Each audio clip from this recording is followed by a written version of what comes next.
సంబంధించి paper 2 public administration లో అసలు ఏ టాపిక్స్ ఉన్నాయి, ఎన్ని చాప్టర్స్ ఉన్నాయి, ఏ చాప్టర్స్ నుంచి ఎలాంటి ప్రశ్నలు వస్తాయి, ప్రీవియస్ క్వశ్చన్ పేపర్స్ ఏంటి, ఎలా చదివితే బెటర్ మార్క్స్ సాధించవచ్చు, ఇలాంటి అనేక విషయాల మీద చర్చించుకుందాము. మనతో పాటు subject expert G Srinivas Reddy sir ఉన్నారు. సార్ నమస్తే. నమస్కారం. Welcome to studio. Sir, public administration కి సంబంధించి అసలు పేపర్ ఎలా ఉంటుంది అండ్ ఎన్ని చాప్టర్స్ ఉన్నాయి, ఒకసారి మా అభ్యర్థులకు క్లియర్ గా వివరించండి sir. So friends, the syllabus has 15 chapters, but for your convenience I am trying to reduce them into 8 or 9 different aspects, because there is a division of one theme into 2 or more. Therefore I am reducing them into 8 or 9 different areas, which include importance of public administration, number 1. Number 2, what's its meaning, what are the various theories of public administration, and what are the principles of public administration. Next is the structure of public administration in India at the national, state and district local levels. Next area would be dimensions of public administration, the major dimensions such as personnel administration, financial administration, social welfare administration. Public policy is another area, research methodology, and finally emerging trends in public administration. These are all the topics that are there in the syllabus, which are slightly differently listed. At the end we will discuss about the nature of questions in public administration, how you have to prepare for that. Now coming to the purpose of this lecture is to give you a fleeting glimpse, an overview of public administration, so that you will understand different questions in a proper perspective. Otherwise, if you do not know the overall area of public administration as per the syllabus, you will not correctly make out the answer. So we'll therefore go in this sequence. As I mentioned, public administration serves people from birth to death, womb to tomb, cradle to graveyard. These are so many ways in which it is said. All this means is that public administration is serving people from the beginning to the end, even before the beginning, even after the end. Example, the government these days is rendering services, 𝗂𝗽𝗍 kit for instance, they are giving, or maybe for pregnant expectant women some services are provided by the government, not only Telangana, maybe other governments too. So therefore the services to people are starting even before birth and throughout one's life. You depend on government or the government serves you in different ways and different capacities. Even after death of the individual, for death certificate or for property inheritance or for last rights of the person. If there is a person, today I read in newspapers that some lady died without any relations. So the government will take the responsibility of giving a decent burial to the dead person. So therefore this is the range of services. And it's now believed that because of globalization and because of neoliberal policies, means privatization policies or capitalist policies, some people tend to think that public administration is over, this discipline has no future, subject has no future, but this is not the reality. The truth is that public administration is equally important now as it was before, and the reasons are many. Firstly, the government has taken the responsibility of creating a welfare state in India. Welfare state is something which takes care of the minimum well-being of all the citizens. So therefore the government is duty bound in India and in all the countries almost. The government has a responsibility to provide minimum things for every citizen, for the survival, safety, health, education, employment and so many things of the individual. This is one reason why public administration is important. Now, yet another reason is recently we have all experienced the problem of COVID-19 pandemic, during which the governments in the advanced countries which believe in not doing much for the people, they only do minimum things and people have to fend for themselves, they have to take care of their own needs.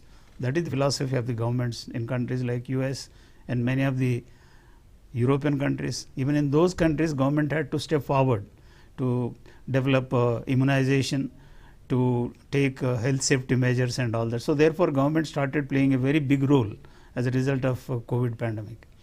And one more reason why this is happening is that we are now living in a triplanetary world. What it means is that all our focus, all our thinking was just limited to the planet Earth.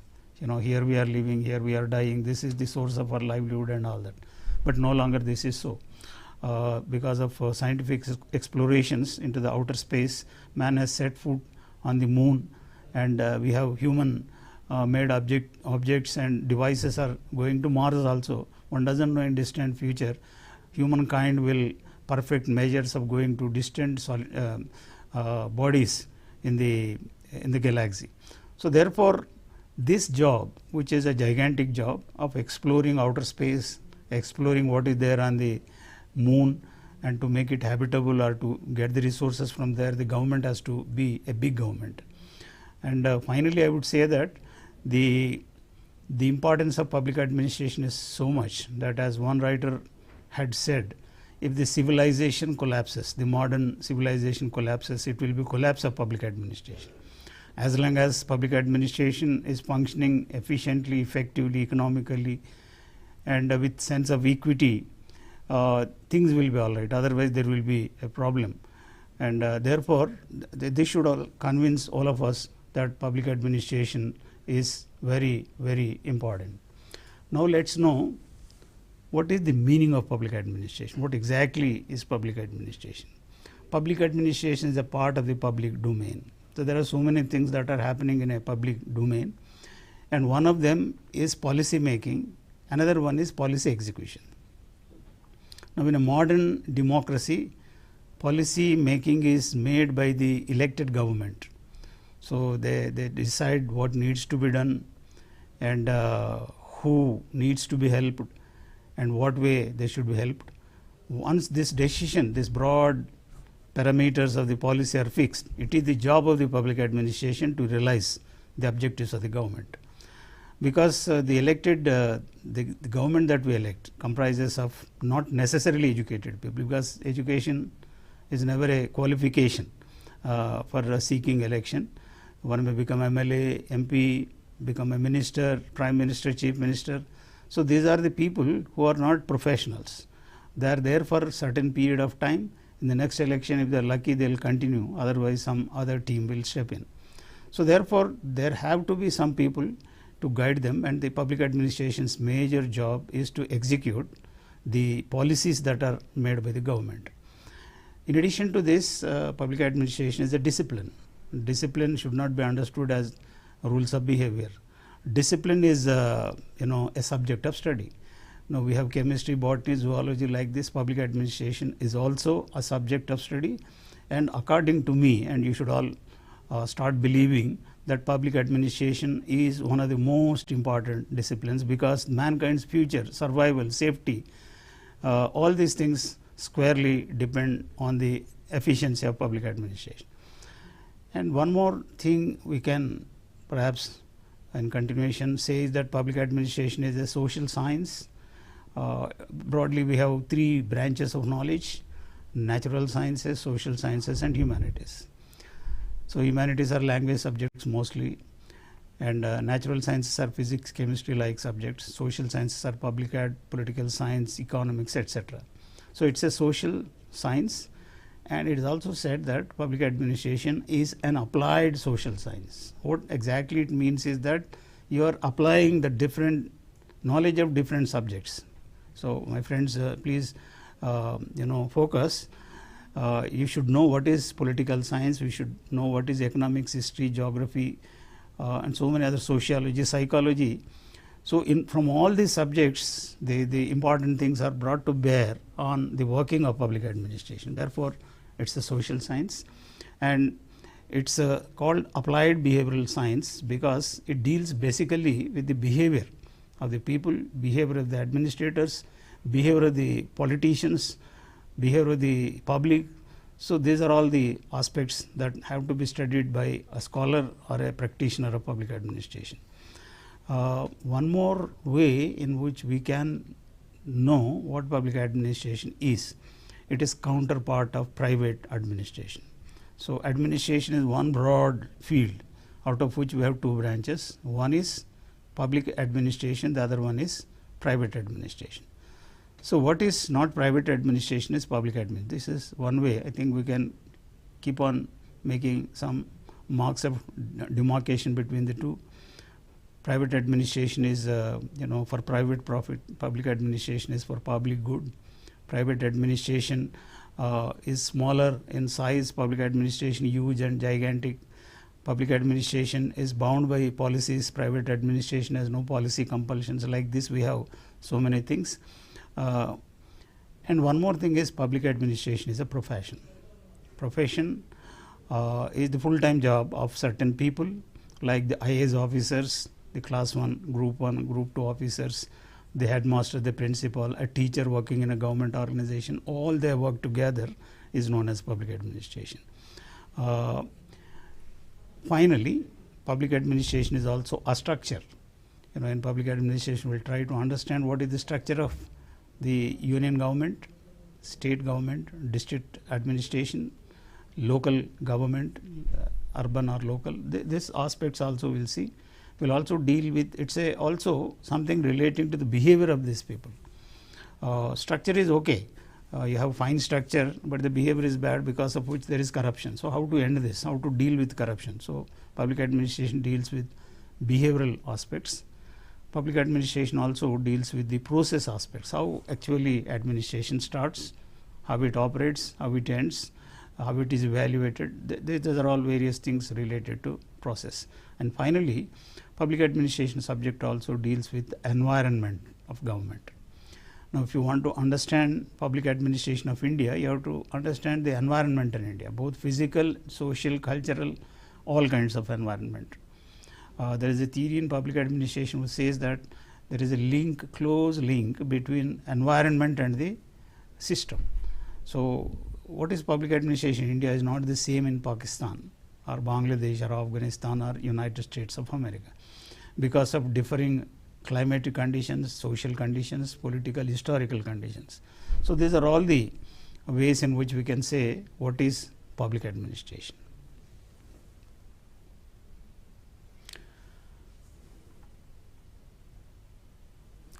Now, we come to a little brush up of the history of public administration. Public administration is not a subject which is just born on some particular date. Human beings have date of birth, but subjects do not have dates of birth. Public administration as a profession, as an activity is as old as the human civilization. But as a discipline, discipline means as a subject, a teachable subject, or a subject which you can learn by studying or by listening to, is very recent in origin. It is widely believed that Woodrow Wilson, Professor Woodrow Wilson, who later became the President of America, he is considered to be the father of public administration, because in year 1887 he wrote an article, The Study of Administration, which signaled the beginning of public administration. But of course, writers like Dwight Waldo, a famous public administration professor,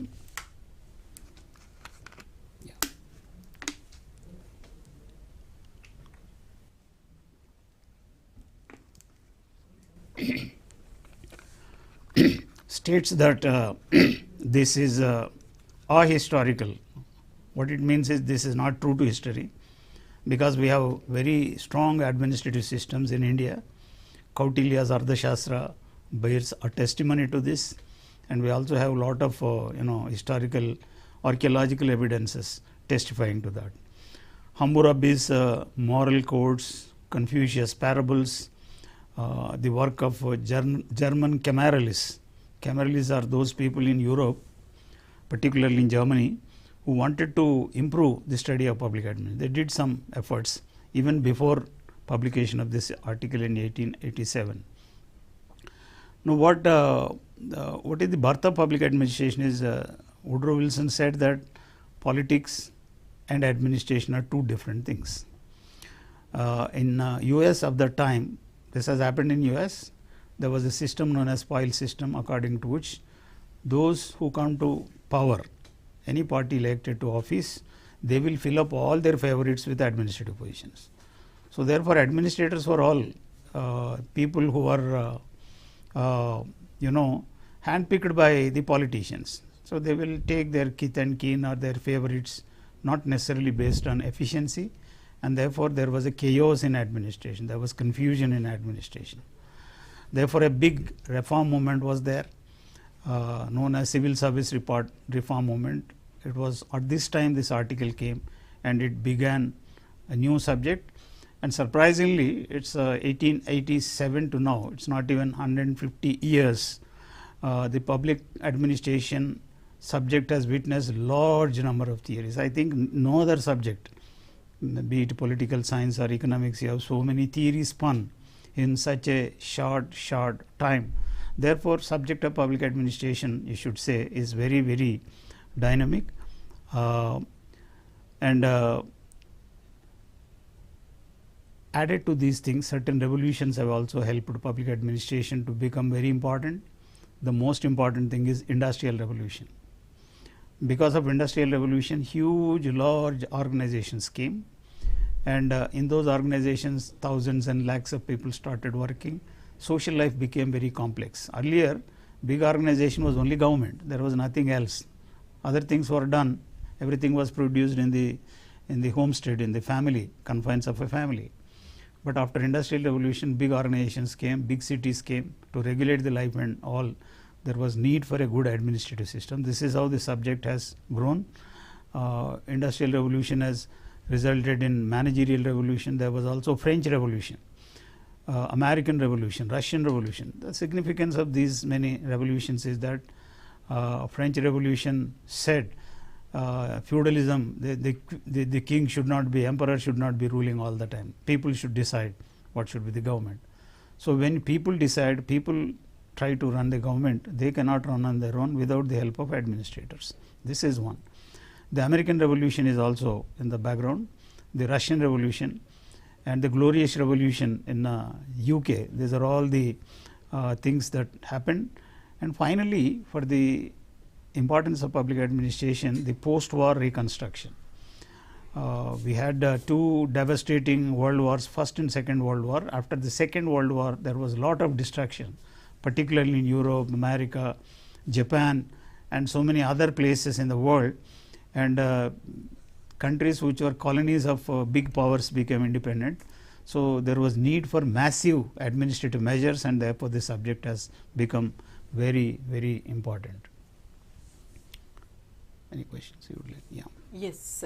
You can ask. Yeah, theories గురించి కూడా different theories ఉంటాయి కాబట్టి ఆ theories గురించి ఏమైనా చెప్తారా? Okay, ma'am. Theory సిద్ధాంతం. So theory, first let's understand what theory is. Theory is the way we view at things. It's so simple in meaning.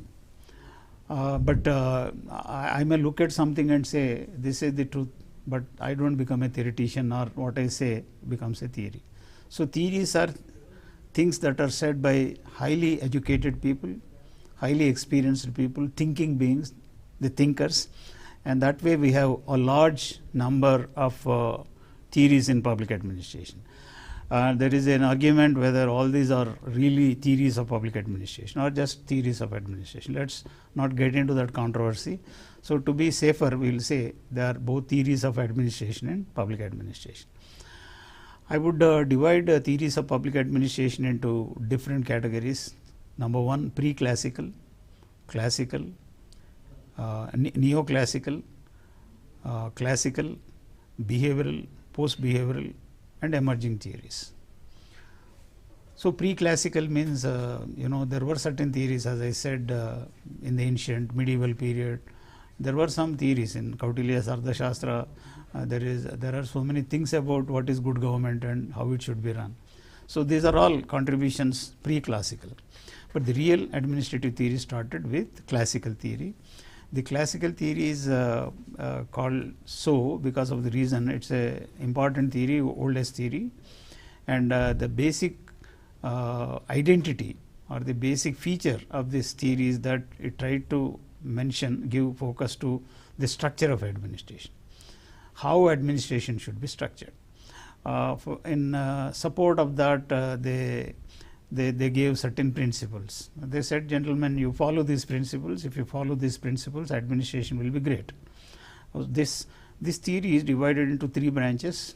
The administrative management theory of Henry Fayol, who has talked about big administration, means top level administration, and mentioned what needs to be done, how it should be understood. Secondly, F.W. Taylor, he developed a theory known as work management at worker level, lower level, what needs to be done. And a famous French, German sociologist, Max Weber, has developed another theory known as bureaucracy. These three together become classical theory. The next theory is neo-classical theory of administration, which is also known as human relations theory. So neoclassical theory is a theory which is neither classical nor behavioral. Some people call behavioral theory as modern theory also. So neither modern nor classical is what is known as in between. It's neoclassical theory.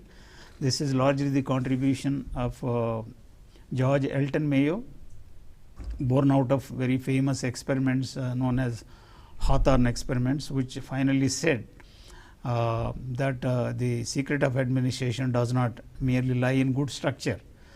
However good a structure is, your administration may not work well if human beings are not motivated. So therefore, it has said the important slogan made by in the aftermath of this particular theory is that a happy worker is more productive worker. So how to make a worker happy, and what lies in a proper management or administration is proper human relations. And next important theory is behavioral theory. The behavioral theory is let me just get back to pre-classical theory. Classical theory is prescriptive in nature. So it is giving some prescription, like a doctor giving prescription. But a good doctor is one who doesn't simply give prescription, he has to describe also the condition, diagnose. So the behavioral theory says that a theory which is just prescribing, do this, do that, is no good theory. You have to understand what is the behavior of the people. For that, there are two prominent writers called Chester Irving Barnard, and next is Herbert A. Simon, who received Nobel Prize for his great contributions.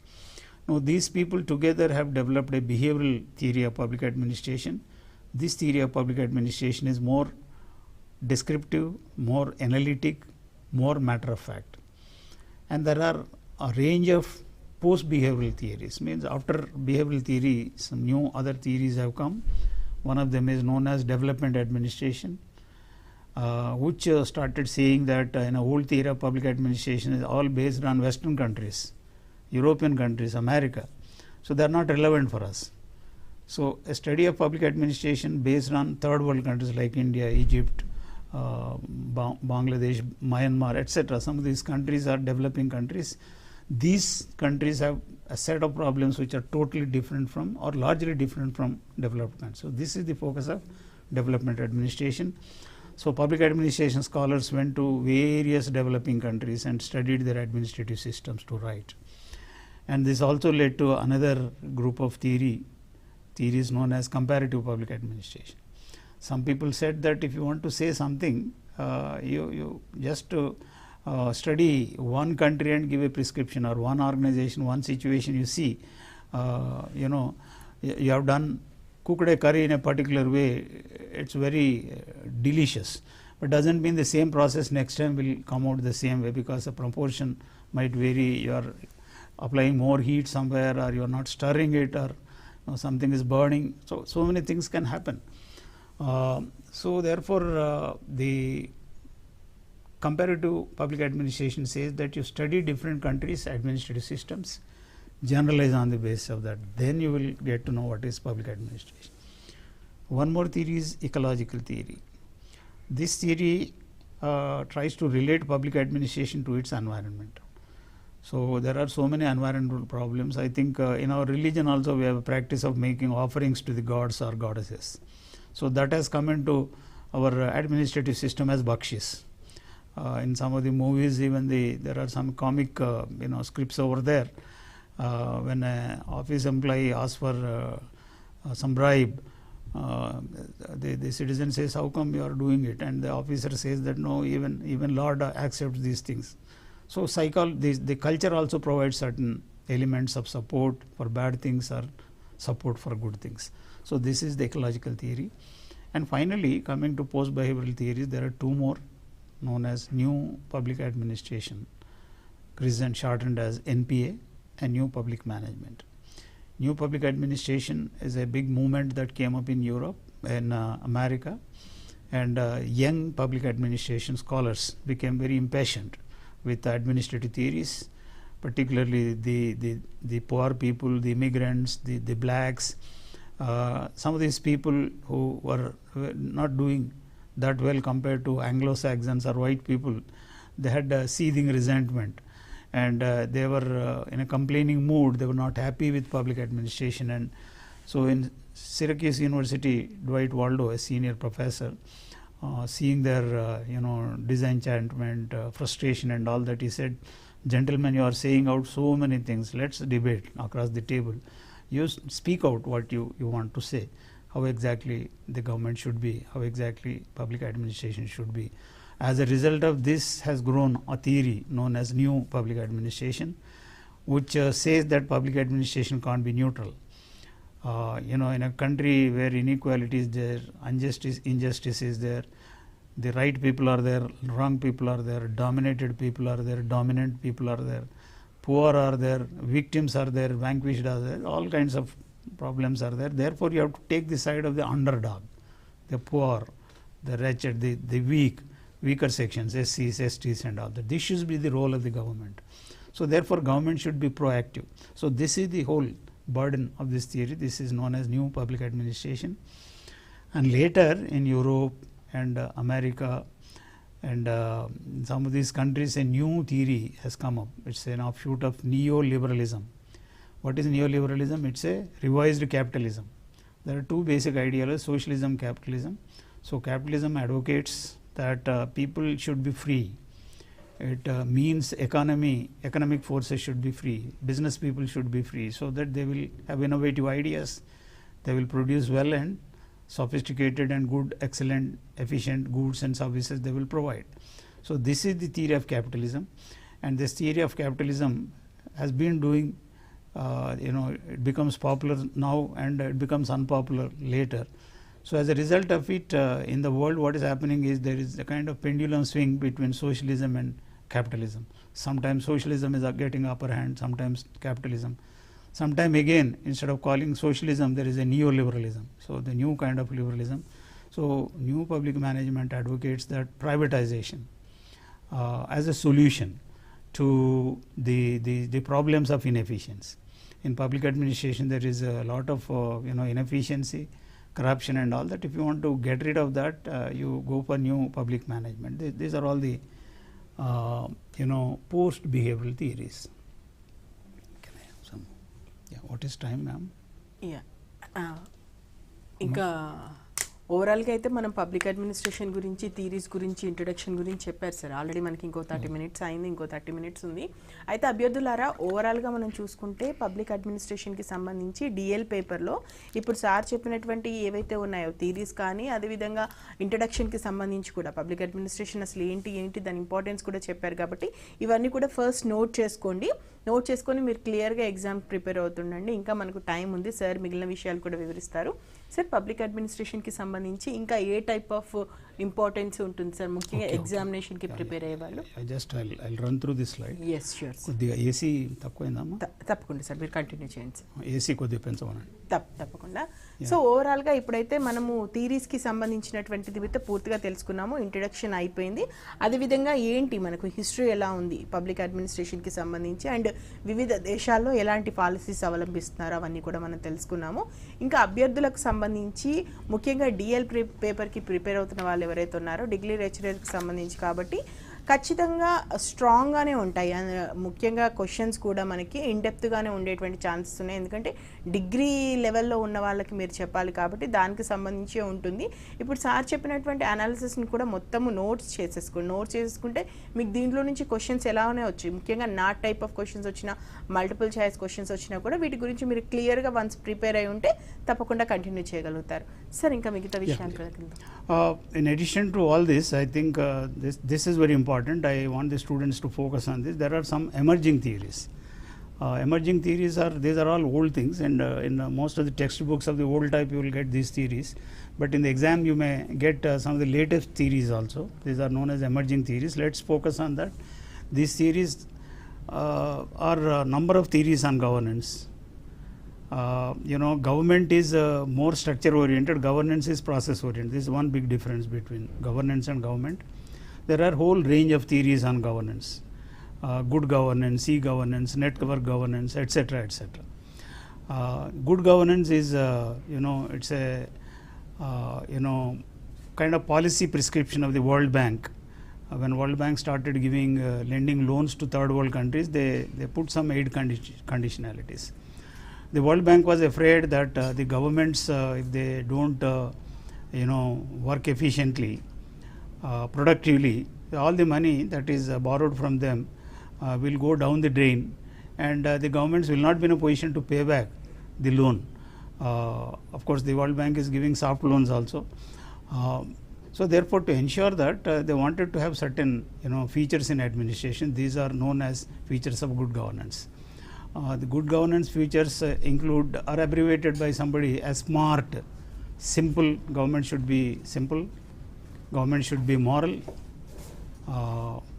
Government should be accountable.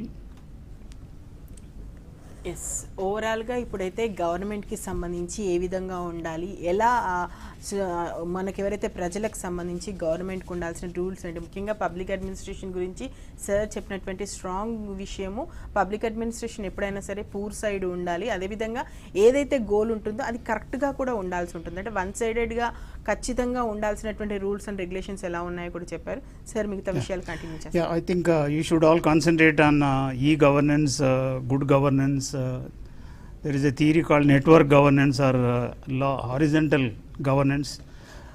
This you would not have heard about it. Network governance is a person should, an administrator should have, if he wants to be effective, he should have a large network. And there is a whole theory about it. There is a theory called public choice theory, which says that there should be different organizations or services from out of which people should choose. So democracy is basically a question of choice. People should have choice of rulers. Similarly, in public administration, the public choice theory says that there should be choice of organizations. So which means the government should not do everything, all business only government should not do. So there should be a private shop, there should be government shop, there should be a public private shop, there should be a cooperative shop. So this means public choice. You see, whoever is working good, the people will patronize. So this is the essence of public choice theory. There is another theory known as anticipatory governance. These days you are talking about data analytics. I think some of smarter ones, you are reading newspapers regularly. Analytics has become very, very important in business administration. Lots of jobs are coming. So anticipatory governance is on the basis of big data. Say for example, how people behaved in a government office. So if all the records are there for 100 years or so many organizations, from out of which something comes out. So that insight is what is known as this theory of anticipatory governance. And postmodern public administration is also there, out of which discourse theory is very important. This theory says that public administration is not really the chief minister, prime minister, the officers, IAS officers. Public administration is the power of the discourse. So somebody who can is loud mouthed, somebody is very articulate, he can convince others, he is also having power. So power does not lie only with the administrators. I think it's all our experience in the localities we live. So there may be a sarpanch, there may be a ward member. More than that, there is a man or a woman who are dominating the show in that area. So this fellow has the power. This fellow is the administrator there. So this is the kind of theory. And there is also structuration theory, feminist theory of public administration. And one important critique of public administration is, it's a feminist critique. We'll finally look before we close theories of public administration, coming to a little criticism of these theories. The first point is that large number of theories are there, number one. Number two, these theories are mostly these are West-centric. Means Western countries have developed these theories. But the population of the world is not only in the Western countries. The larger population is living in developing countries. So therefore, theories of public administration have largely come from Western countries. Therefore, they are more suitable for their problems, not for us. This thing needs to be noted. And another important theory is public administration theories are all nation-state bound theories. Means we are taking public administration, Indian administration we say, but there is administration beyond also. Just now I talked about network governance, e-governance. Who is influencing whom? Who is influencing Prime Minister? Who Prime Minister is influencing? It's not necessarily is running the show here. Maybe some powerful Prime Ministers are running the world governments. So these things are not caught by public administration. Therefore, this is one limitation. Another thing is public administration is excessively masculine. Means it's all men are the frame of reference. Even in textbooks, the Prime Minister sometimes in using the pronoun he, instead of saying he or she. So this gender bias is also there. The public administration theory is ethnocentric. So whosoever writes a theory, he might develop a theory suiting his own conditions, suiting his own requirement. This is one more criticism. Finally, the public administration theories are more descriptive. Means they describe what is administration. This is one. Sometimes they even go a little further. They prescribe what needs to be done. But what is equally important is analytical theory is very low. Public administration theory is either descriptive or prescriptive. There is little analysis. Analytical public administration theory is one which goes deep. It's something like going to the surface, to the depth of the ocean. Sagara Madana antam. See, the ocean looks very tranquil outside. You see nothing, just water is there. But deep inside there are mountains, there are volcanoes, there are so many things. There's a marine life. There are so many useful things. So analysis is going to the deeper aspects of it. Public administration theory, therefore, some people say it is something like nuts and bolts theory. It's not sufficiently deep. These are all the big kind of criticisms leveled against public administration. Okay. Principles of అడ్మినిస్ట్రేషన్కి సంబంధించి so principles ఎలా ఉండాలి and administration process ఎలా ఉంటుంది అది కూడా ఒకసారి చెప్పండి. యా, ఈ థియరీలలో these theories you have already covered the classical theory which basically talks about principle. Therefore I don't think I need to talk elaborately about it. One simple thing is that many writers, you may be Henry Fayol has prescribed 14 principles. Luther Gulick has said postcarb. The scientific management, the father of scientific management, has said there are 4 principles of management. Like this, principles are nothing but certain maxims, like rules of good behavior. Or healthy life, you have to get up early, you have to do exercise, you have to eat balanced food. Like that, if you do all this, administration will be good. So it's not difficult for you to understand. But final point I should make about the principles is that Herbert Simon, who is a great writer on public administration, he is a very famous behavioralist. He has disputed the validity of these principles. He said these principles are all useless. They don't really lead you anywhere. So therefore, principles of public administration are nowadays debunked. So they are not in in modern public administration there is very little use of these principles, but all the same some principles are important. If you ensure division of work, you should have coordination. So good, these are something like proverbs. That's what Herbert Simon has said. Yes.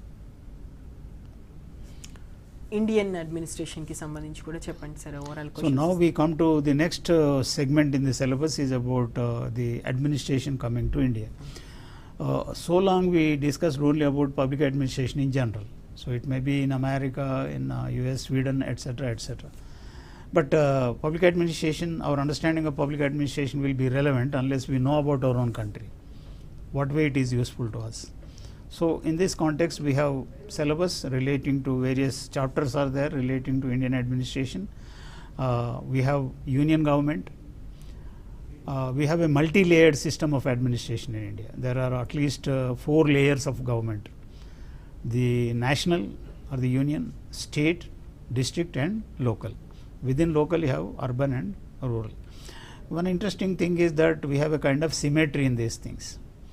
In state administration, union administration, local administration, you have broadly similar pattern. We are following the British parliamentary model, and that system is working here. And now coming to some important features of Indian administration, it is highly centralized, number one. In many developed countries, you don't have this many powers with the administrators. That's why the Prime Minister or President goes like an ordinary citizen. But in India, the Prime Minister attracts so much of security, and maybe sometimes it doesn't occur to our senses why there should be lakhs of people guarding the first public servant of India, like a Prime Minister or anybody. These things are happening. So therefore, highly centralized is one. Secondly, it's an element of continuity and change. Indian administration is not what is done just by a recent Chief Minister or Prime Minister. It's a historical continuum. So there are continuities and changes. And some more important things are there is executive ascendancy. The government has 3 branches, as we know. One to make laws, another to implement laws, the third is to adjudicate. Legislature, executive, judiciary. Now, what is happening? Public administration is becoming far more important than it was in the past, because executive is amassing. I think now what is happening in Tripura, the court is saying if the executive government doesn't take effective steps, the court will set foot. So these are all things that are happening.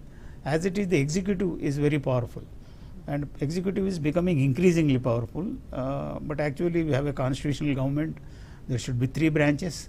Executive should not override the legislature or judiciary, but this is happening. This is one thing that is. There are different new modes of governance appearing, like digital governance, digitization, e-governance, and all that, and direct transfer of benefits. These are all good things, and user charges, and outsourcing, downsizing. Of course, some of these are controversial too. Outsourcing, downsizing, and PPP, public-private participation. These are going to hit the weaker sections, particularly the people who are standing to benefit from reservations. This is the criticism. And in conclusion, I would say that Indian administration, there have been a lot of reforms, but these reforms are largely structural. They did not bother much about what is the process of administration, and finally about the behavior of the administrators. Yes. ఎంతుంది? Sector of administration గురించి కూడా మనం మాట్లాడుకుందాం sir, ఓవరాల్గా ఎలా ఉంటుంది sectors అని. Now in public administration, we have different segments, and these work as papers, different courses within public administration, like financial administration, public financial administration, public personnel administration, social welfare administration. These are the major 3 branches. About this also there is some syllabus. Coming to some brief aspects of this, in the financial administration, we have lots of things happening. Firstly, there is the privatization, globalization, number 1. GST has come, and there is changes in budgeting. From multiple dual budgeting, we have come to single budgeting. The date of budget presentation has also changed. These are some of the changes, but even more substantive changes are the resources the resources that are there for the union government, state government, there is a mismatch. The center is having more. What the central government resources are burgeoning, they are growing up day by day, whereas the state revenues are coming down. This applies to state local distribution also. This is one issue in financial administration. Public personnel administration. Personnel means the staff. So how to administer public personnel these days? Nobody is talking about public personnel. We are talking about human resource management, because it is thought that personnel is a bad word. Human resources, human beings are important, and now we are in the era of human capital. Research proves that human beings are far more important than anybody. Earlier, we have economists used to talk about factors of production: land, labor, capital, and all that. So labor is land or capital. Some of these things once used, they are over. But human being, the more you use, it becomes more useful. So greater the use, greater the usefulness. This is the significance of HR, and there are lots of changes coming in that. And finally, we have social welfare administration, and now welfare state concept, it's written into the constitution, and directive principles of state policy, which expect the government to provide. In fact, socialism is also the word provided in the constitution, still remains there. Therefore, the government has to do minimum well-being of all the people. Thanks to the various government's efforts, I'm told the multi-dimensional poverty recently has come down substantially. It is, some people dispute the statistics, but only 5% of India's population, around 5% is poor multidimensionally. So there has been a giant stride. We have a lot of administrative apparatus relating to social welfare. So this is also one more aspect. Now, next major area is public policy. Public policy is a topic which is between political science and public administration. Public policy is the beginning of public administration, not the end of public administration. What exactly is public policy? Public policy is what the government chooses to do or do not choose to do. So generally we focus on what the government declares. So this is our agriculture policy, this is our electricity policy, this is our this policy. But equally important, one should notice is that sometimes government does things without telling. It includes something in budget, it doesn't implement. So we'll all be happy at the time of budget, hefty allocation for this, that, and all that. It makes people happy who are dependent on that sector, but ultimately they may not spend that. So public policy is what the government chooses to do and what does not choose to do. So of course the acts and rules, regulations of the governments are public formal policies. But there are other policies also. How to understand public policies? There are different theories. Just in quick 1 minute I'll say, there is one theory which says elite theory. Elite theory means in any country there are some elites, big people, so they make policies only to suit them. This is elitist theory. The second theory is incrementalist theory, which says that no public policy is a new policy, 100% new. Every policy is old policy plus something. They put some fresh paint and say that this is new policy. This is elitist theory. Another theory says that public policy is nothing but the output of the system. There is a political system, there are inputs and outputs are there. These outputs are public policies. So therefore, to understand public policies, you have to understand economy, society, everything.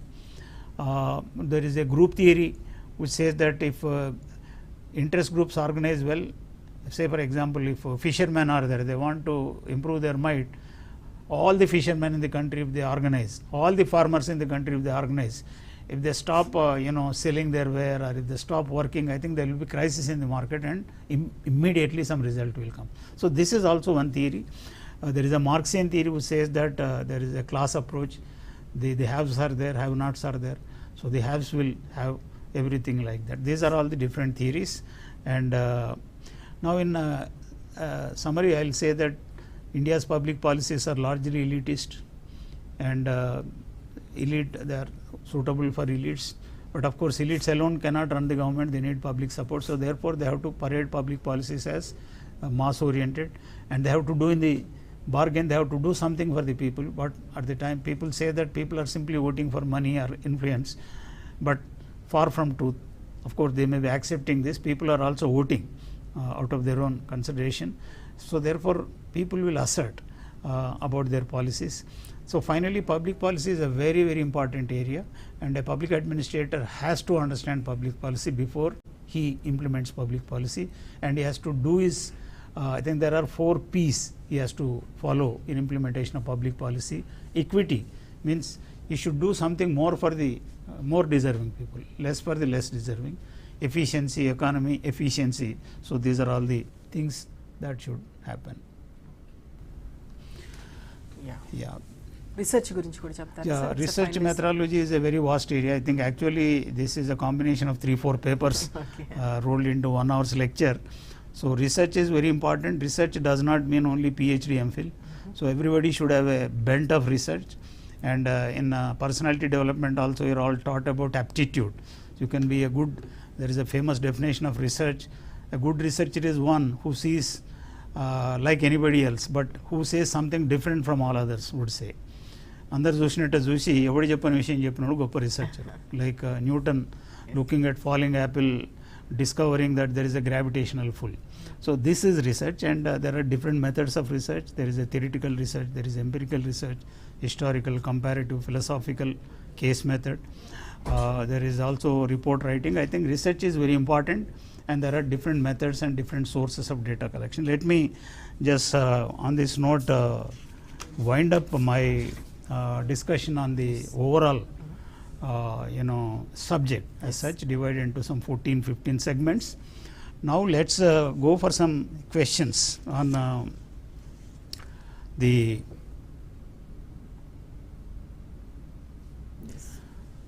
friends, you must be knowing that what is very important to know is that you should have aptitude. Aptitude comes from the word apt. You should get everything right.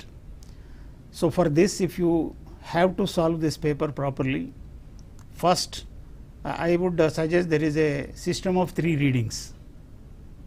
First, you have an overview of the subject. Take any simple book, not necessarily big bombastic words and all that. So it will give in simple words, and let you choose a good book which is written by a seasoned professor or somebody. There are some third-rate books also. There are lots of grammar mistakes, this and that. Choose a good book, simple book, give a first reading. Second, you identify some important areas, focus on that. And third, you read at random. So you think you are done, but third reading will make you, you go to something at random, you pick up something and do. If you find there is difficulty, go back to study that. The questions in multiple choice MCQs, they are called, are of different types. There are simple multiple choice questions. One question is given and 4 answers are there. You have to simply tick one. I guess there are no negative mark. Therefore, even if you do not know the answer well, you make a hunch and then answer something. If you are lucky, you will get a mark. Otherwise, you might miss it. And one more thing is the matching type questions are also there. There are 4 on this side, 4 on that side. You have to link them to match them. There are also questions known as reason assertion. It requires a lot of keen understanding of the statement that is given. A statement is given, from that reason assertion there are 4 alternatives given. So friends, this is the pattern of question paper, and it is easier said than done. Let me just in wrapping up say that it's not that easy. Most people think public administration is easy, but getting good marks and coming out with flying colors is a tough job. And please focus on theories, because they are very difficult, and focus. And from the question paper, I'm myself a paper setter for so many exams. For reasons of confidentiality, I cannot mention in which exam I was there, but generally we are asked to set questions from all the different areas. So therefore, a good paper setter will keep the syllabus before him. If there are 150 questions, there are 15 topics. He will try to, have 10 from each or slightly more or less from each. So therefore, you focus. Don't leave out any area. Prepare comprehensively. Thank you sir, thank you so much. Thank you very much ma'am, thank you. Yeah, ఇది sir చాలా క్లియర్గా explain చేశారు public అడ్మినిస్ట్రేషన్కి సంబంధించి. దాని introduction చెప్పారు, theories చెప్పారు, research చెప్పారు, analysis గురించి చెప్పారు, రెవల్యూషన్ గురించి చెప్పారు. సో ఇది ప్రతిదీ కూడా నోట్ చేసేసుకోండి. సార్ ఎన్నో ఎగ్జామ్స్కి అంటే తను పేపర్స్ సెట్ చేసిన వ్యక్తిగా కూడా ఉన్నారు కాబట్టి క్వశ్చన్స్ ఎలా వస్తాయి, అన్ని రకాలుగా ఏ విధంగా చూసుకోవాలి అంటే ఒక బుక్స్ తీసుకున్నప్పుడు ఏవైతే కరెక్ట్ బుక్స్ ఉన్నాయో వాటిని మాత్రమే ఎంచుకోండి. వాటిలో కూడా అన్నీ చదవండి. ఏ మూల నుంచి ఇస్తారో మనకు తెలియదు కాబట్టి అది డిగ్రీ లెవెల్ వారికి మీరు టీచ్ చేయాలి కాబట్టి దానికి అనుకూలంగానే ఉంచుకోండి. ప్రతిదీ కూడా నోట్స్ చేసుకోండి. ఆ నోట్స్ను మనకు ఉన్నటువంటి ఈ తక్కువ టైంలోనే ప్రిపేర్ చేసుకున్నటువంటి నోట్స్ మీద ఎక్కువ కాన్సన్ట్రేషన్ చేయండి. ఉన్నది ఉన్నట్టుగా హ్యాపీగా చదవండి. అంతే కూల్గా ఎగ్జామ్ రాయండి. బెటర్ మార్క్స్తో మంచి రిజల్ట్స్ తెచ్చుకుంటారని ఆశిస్తున్నాం. Thank you.